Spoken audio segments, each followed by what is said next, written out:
안녕하세요. 1월 6일 월요일입니다. 벌써 올해가 시작된 지도 엿새째가 되는 날입니다. 오늘이 절기로는 소환이네요. 굉장히 추워야 되는 날씨인데 올 겨울은 별로 춥지 않습니다. 아직은. 앞으로 어떻게 될지는 모르겠는데 아마 제가 이렇게 짐작하기로는 매주 토요일 날마다 광화문에서 애국 집회가 있고 또 청와대 앞에서는 날마다 거기에 철야를 하고 또 천막 치고 거기서 잠을 자가면서 나라를 걱정하며 기도하시는 분들이 수천 명이 거기에 있잖아요. 그래서 그나마 강추위가 안 오고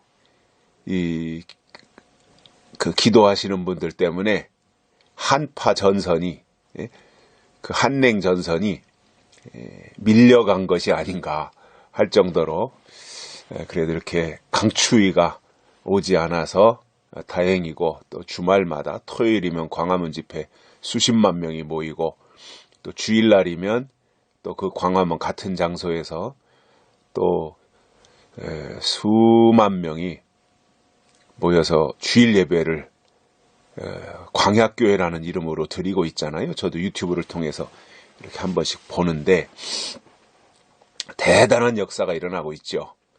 그러다 보니 하나님께서, 그리고 또 놀랍게도 모이는 장소에 비도 안 오는데 무지개가 나타나고, 어제 주일 예배 때도 광화문 하늘에 무지개가 나타났다 그러더라고요. 지난 11월 달에도 토요일 날 집회하는데 무지개가 연거푸 2번 나타났었어요. 이런 것들을 볼 때 하나님의 특별한 역사가 있구나 하는 것을 보면서 기대를 하고, 그나마 이렇게 완전히 그 좌파 정권에 의하여 우리 대한민국이 사회주의로 몰락뛰어가는 이 위기의 순간에 이렇게 애국자들이 또 기독교를 중심으로, 목사님들을 중심으로 해서 이렇게 뭉쳐서 나라를 지탱하고 있고, 그나마 좌파로 무너졌던 이러한 대한민국을 조금씩 회복시켜가고 있다라고 하는 것에 대해서 매우 고맙게 생각을 합니다. 사실 이런 때 교회가 총동원되고, 한국에 있는 교회들이, 그 다음에 믿는 자들이 총동원이 되어서 사회주의 노, 좌파 정권 노, 이렇게 1000만 이상 되는 기독교가 외친다면 아마 마음대로 못할 텐데, 왜냐하면 국회 안에도, 국회의원들 중에도 300명 중에 거의 100명 가까이가 기독교 신자들이라 그러잖아요. 천주교하고 합치면 그 이상 된다고 하는데, 이런저런 상황들을 볼 때 하나님이 함께 하시고, 우리 대한민국은 5000년 역사 속에서 930번 이상, 950번인가요? 그 정도의 외세의 침입을 받았던 나라입니다. 그때마다 매 순간순간이 다 위태위태한 상황이었는데 버틸 수 있었던 것은 하나님이 함께 하셨기 때문입니다. 그 이유가 뭐예요? 욕단족 속에 마지막 역사가 남아있기 때문에 그렇습니다. 초림은 벨렉 족속을 통해서 히브리 민족 이스라엘을 통해서 예수 그리스도가 초림하시는 이 일에 쓰신 것이고, 욕단 족속을 통해서는 우리 한반도지요, 예수님이 다시 오시는 일에 쓰신다고 하는 것이 여러 책에도 지금 나와 있고, 그것이 이제 정설로 굳어져 가고 있습니다. 저희 선친 되시는 박상원 목사님도 그런 설명을 하셨고, 저도 역사적인 사실과 또 여러 가지 그러한 방향에서 써놓은 책들, 또 성경, 이런 것을 종합해 볼 때 대한민국에서 마지막 예수님이 재림하시는 역사가 이루어질 것인데, 그때까지 하나님이 우리나라를 지키신다. 그러나 현재는 아무튼 위태로운 거지요. 문재인 정부 들어서서 사회주의로 가고 경제가 폭망하고 있고 아무런 전문성이 없는 사람들이 국가를 경영하려고 하다 보니까 폭망하는 수준으로 내려가고 있는데 고집들은 있어가지고 그런 거에 대해서 시인을 하지 않고 어떻게든지 해보려고 발버둥을 치는데 현재 우리나라의 경제는 매우 심각한 수준으로 몰락하고 있습니다. 그래서 이 문재인 정부는 경제로 망할 것이다 라고 저도 생각을 하고 있습니다. 왜냐? 어떻게 해볼 방법이 없잖아요. 그리고 경제는 이념 가지고 할 수 있는 게 아니거든요. 좌파의 이념, 그거 가지고 무슨 김정은이 하고 어떻게 하고 외교는 어떻게 할 수 있을지 모르지만 경제는 이념으로 어떻게 해볼 수가 없어요. 이거는 실물 경제로 나타나는 것이기 때문에 거짓말을 안 하는 거죠. 또 속일 수도 없어요. 잠깐 통계 조작하고 할 수 있을지 모르지만 그거는 이제 지금은 조금씩 통계 조작하지만 끝에 가서는 한 방에 터지는 거죠. 그땐 수습이 안 되는 거잖아요. 그러한 것들을 우려하면서 그러나 또 한편으로는 하나님이 함께 하시고 하나님이 역사하신다. 왜냐? 역단족속이기 때문에 계시록이 이루어질 역사가 남아있기 때문에 라고 하는 말씀으로 위로를 받습니다. 우리 모두에게 하나님이 주시는 위로가 있고 소망이 넘치시기를 바랍니다. 오늘 말씀은 신명기 10장 15절 16절입니다. 여호와께서 오직 내 열조를 기뻐하시고 그들을 사랑하사 그 후손 너희를 만민 중에서 택하셨음이 오늘날과 같으니라. 그러므로 너희는 마음에 할례를 행하고 다시는 목을 곧게 하지 말라. 아멘.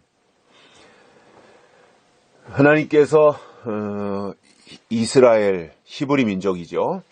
히브리 민족, 강 건너온 민족이다 이겁니다.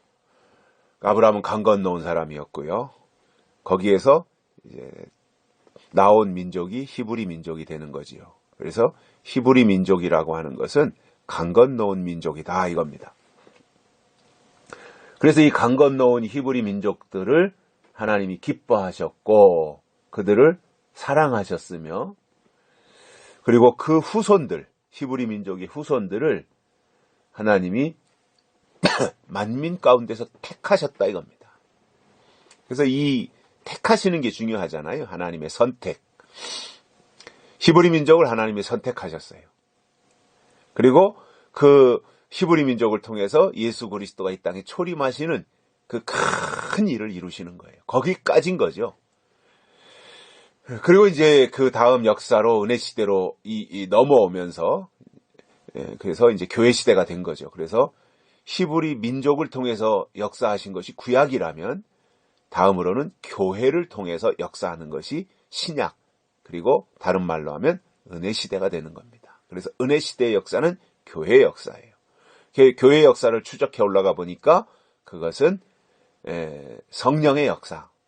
그래서 성령 세례를 받는 거죠. 구약에서 할례의 역사라면 신약은 성령 세례의 역사다. 그래서 구약의 할례를 받아야 하나님의 사람이었듯이 신약에서는 성령의 세례를 받아야 하나님의 사람인 것이다 이거죠. 이것이 마지막 때로 가면 계시록에서는 하나님의 인치심을 받아야 하나님의 사람인 것이다. 그래서 할례가 세례로, 세례가 인으로 이렇게 이동을 하더라는 거예요.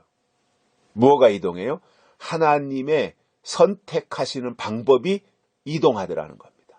그래서 할례로 선택하셨다가 세례로 선택하시다가 마지막 때는 인을 치셔서 선택하신다 이겁니다. 그래, 선택하신 자에게 할례를 행하시고 선택하신 자에게 세례를 행하시고 선택하신 자에게 인을 치셔서 그 징표를 삼으시는 것이다 이렇게 말할 수도 있는 겁니다. 그러니 그때그때마다 하나님이 하나님의 사람들을 표시하시는 방법을 잘 알아야 돼요. 그래서 앞으로 될 일에 대해서는 잘 모르잖아요. 사람들이. 지나간 일에 대해서는 다 역사적 사실이고 검증을 할 수 있으니까 그것에 대해서는 쉽게 인정을 합니다. 아, 할례를 받았대, 구약에서는. 그리고 초대교회 때 이후로는 세례를 받았대. 그래서 세례를 받아야 되는데, 그러면, 아, 그렇구나. 그렇게, 그는 되는 거예요. 그런데, 계시록의 역사는 아직 완벽하게 이루어진 역사가 아니라, 지금 점진적으로 이루어지는 진행형의 역사잖아요. 그러니까, 인맞아야 된다라고 하는 말을 하면, 어리둥절하고 잘 받아들이지 않는 거예요. 왜냐? 아직 이루어진 사실이 아니라 이루어질 일이다 보니까 모르는 거죠. 그러나 성경에 나와 있는 내용이고 그것이 예언의 말씀 속에 포함되어진 내용이기 때문에 그것을 믿음으로 받아들이는 것이 하나님의 사람들이고 그 사람들이 하나님의 인치심을 받은 사람들이라는 거예요. 세례도 그랬죠. 예수님 초림하셔서 세례를 받아야 된다. 요단강에 가서 또는 성령의 세례를 받아야 된다라고 말할 때 바리새인들이 그걸 안 받아들여요. 무슨 우리가 세례가 뭔 말이냐. 우리는 다 할례 받았고 아브라함의 자손들이다. 아브라함의 자손들이 할례 받으면 됐지 무슨 뚱딴지같이 세례냐. 이렇게 핀잔을 했던 거죠. 그런데 그렇게 말한 유대인들, 바리새인들이 틀린 거예요. 하나님 편에서는 하나님의 법이 이제는 할례에서 세례로 이동을 한 것이지요. 그렇다면은 정말 하나님 중심의 사람들이라면 하나님의 기준이 이렇게 옮겨갔구나라고 하는 것을 알아야 되는데 그거에 대해서는 기대와 관심이 없었던 겁니다. 마찬가지입니다. 앞으로 예수님이 다시 오시기 직전에 하나님의 사람들에게 인을 치신다라고 하는 이 말씀을 계시록을 통해서 알고 미리 그 말씀을 받아들이면 사는 길이 열리는데 안 받아들여요. 거절해요. 제2의 바리새인, 제2의 유대인 같이 되는 거지요. 이게 불법인 겁니다. 그러니까 말로는 합법 하면서 실제로는 불법을 행하고 있는 거예요. 그래서 그 시대마다 하나님이 선택하시고 선택하시는 자들에게 주시는 하나님의 표시가 있더라는 거잖아요. 그래서 그 선택의 증거로 가지고 있는 흔적 또는 표시 이것이 있어야 되는 거죠. 할례 받는 자는 할례 받은 표시가 있는 거고 세례 받은 자는 세례 받은 증거가 있듯이 인 맞은 자는 인 맞은 증거가 있는 거예요. 그래서 성령은 마음에 주셨어요. 성령의 세례는. 그런데 이는 이마에다가 치신다는 거예요. 그래서 마지막 때 신앙은 머리가 중요한 겁니다. 머리가 온전해야 됩니다. 그래서 이런 표현이 적절할지 모르겠는데 은혜 시대는 마음으로 믿었어요. 마음으로. 성령이 마음에 임하니까. 마음으로 하나님을 믿었어요. 그런데 마지막 때가 되면 머리로 하나님을 이해해야 돼요. 머리로 하나님을 깨닫고 머리로 지식이 발달해서 하나님을 알아야 되는 거예요. 이게 더 훨씬 수준 높은 겁니다. 하나님의 사람들에게는 그러한 은혜를 주신다는 거지요. 그리고 그러한 일들을 위해서 하나님은 택하시는데 오늘 본문에서는 그 후손을 만민 중에서 택하셨다 이렇게 말씀하고 나서 16절에서 그러므로 앞에 말씀을 받는 거지요. 그러므로 너희는 마음에 할례를 행하고 다시는 목을 곧게 하지 말라. 하나님이 이러한 목적을 가지고 이러한 이유를 가지고 내 열조들을 기뻐했고 그들을 사랑했고 그리고 후손들을 만민 중에서 택하였다. 그러므로 너희는 마음의 할례를 행해라 이겁니다. 이런 과정 속에서 이렇게 택했으니까 해야 될 일이 있습니다. 해야 될 일이 뭐예요? 마음의 할례라는 거예요. 마음의 할례. 그러니까 이때는 구약이니까 이때 신명기 10장이니까 그들에게 할례법이 주어진 지 그렇게 오래된 것은 아니지요. 오래된 것은. 물론 아브라함 또는 모세 이런 사람들이 다 이제 할례의 제도를 다 지켰는데, 그래서 구약에서는 육적 할례를 받을 때인데, 신명기에서 말씀하는 것은 뭐예요? 육적 할례가 아니라 마음의 할례를 행하라 이겁니다. 그러니까 육적 할례를 받았다고 다 되는 것이 아니라 실질적으로는 마음의 할례를 행해야 된다는. 육적 할례는 당연한 것이지만 거기에 걸맞게 마음의 할례가 있어야 된다. 그러니까 겉과 속이 같아야 되는 거예요. 겉으로 육적 할례를 행했다면 마음의 할례, 영적 할례도 행해야 된다라는 말씀을 강조하고 있고, 이것은 꼭 해야 되는 일이고, 하나님의 사람들이 하지 말아야 될 것은 목을 곧게 하지 말라 이겁니다. 교만하지 말라는 거예요. 하나님의 사람들은 교만하면 안 됩니다. 영적인 사람들은 교만하면 안 됩니다. 교만은 하나님이 싫어하는 겁니다. 특히 하나님의 일을 하는 사람들에게 있어서 교만은 물리쳐야 될 대적인 겁니다. 겸손한 자가 하나님의 일을 하고요, 겸손한 자에게 하나님이 은혜를 주신다 그랬어요. 그래서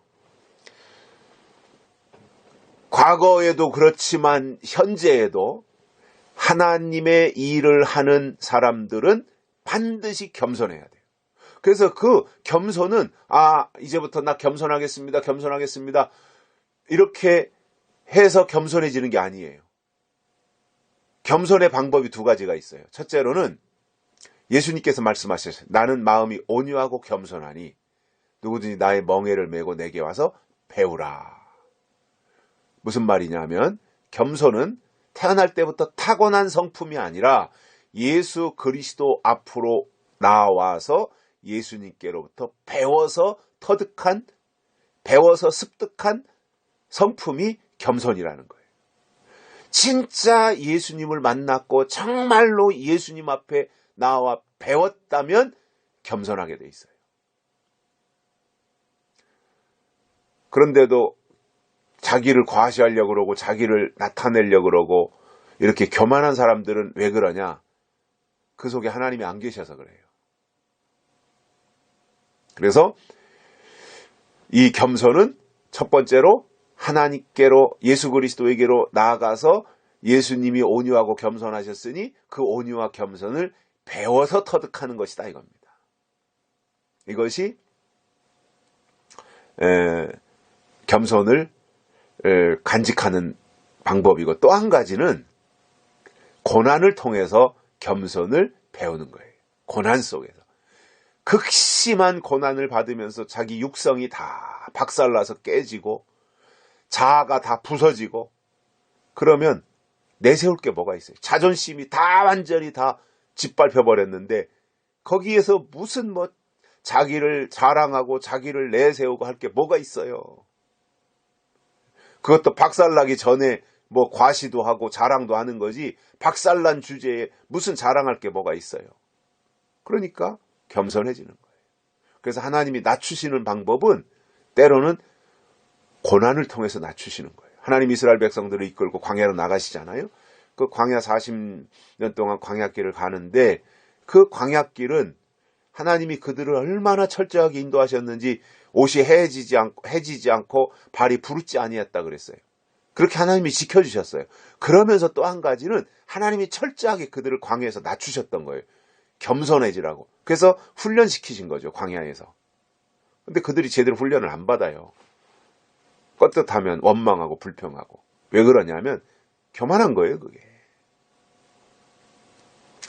그래서 하나님의 선하신 뜻대로 살아야 되는데 하나님의 뜻을 외면하고 살아가는 것이 그들의 모습이었던 겁니다. 그래서 우리가 광야와 같은 이 세상을 살아가면서 배워야 될 것이 있고 터득해야 될 것이 있다면 낮아지는 겁니다. 낮아지는 거예요. 높아지는 게 아니라 낮아지는 거예요. 우리는요, 낮아지는 재미로 사는 사람들이에요. 예수님은 높여드리고 나는 낮아지는 거예요. 하나님은 높여드리고 우리는 낮아지는 거예요. 그래서 목을 곧게 하면 안 됩니다. 오만하고 말이죠.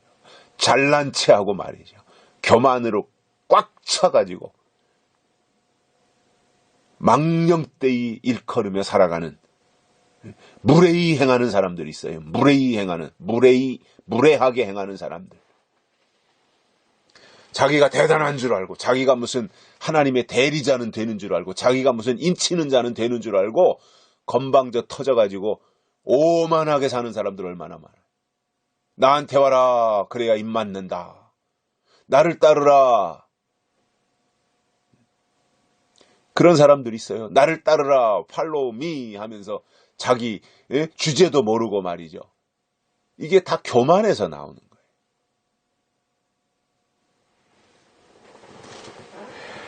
하나님은 어떻게 말씀하세요? 다시는 목을 곧게 하지 말라는 거예요. 그러니까 다시는 그러지 말라고 한 것 보니까 앞에서 이미 목을 곧게 했던 적이 있다는 거죠. 우리가 하나님의 사람이라면 이 시대에는요, 우리가 이마에 하나님의 인치심을 받아야 됩니다. 그리고 자신을 겸손하게 낮춰야 됩니다. 흉내내는 게 아닙니다. 겸손을 흉내내는 게 아닙니다. 실제로 겸손해져야 됩니다. 낮아져야 됩니다. 어찌 보면 죽어야 되는 겁니다. 죽은 자가 뭐 교만해질 이유가 없죠. 그죠? 그래서 자아에 대해서는 철저하게 죽어야 됩니다. 이게 우리 신앙입니다. 그런데 죽기가 쉬운가요? 낮아지는 거 쉽지 않아요. 높아지기는 쉽고 자기를 과시하는 건 쉬워도요, 낮아지는 거 절대로 쉽지 않습니다. 자존심 상하는 일이 얼마나 많겠습니까? 그럼에도 불구하고 낮아지는 것, 겸손해지는 것, 죽어지는 것, 이것이 하나님이 하나님의 사람들에게 요구하는 것이다 라는 이 사실을 깨닫고 이번 한 주간 동안도 목을 곧게 하지 마시고 겸손하게 사시고, 오늘 하루 동안도 하나님을 겨냥하고 하나님의 뜻대로 하나님의 말씀을 묵상하면서 선하시고 기뻐하시고 온전하신 뜻이 무엇인지 발견하는 그러한 이 하루가 되시기를 바랍니다. 오늘 소환인데 또 뭐 이틀인가 3일 동안 비가 온다 그러죠. 비 온 이후에는 또 어떻게 될지 모르겠는데 하나님이 함께 하시고 하나님의 은혜 속에서 건강하시고 또 하나님이 주시는 영적인 믿음으로 우리 자신을 올바로 세우는 복된 하루가 되시기를 바랍니다. 고맙습니다.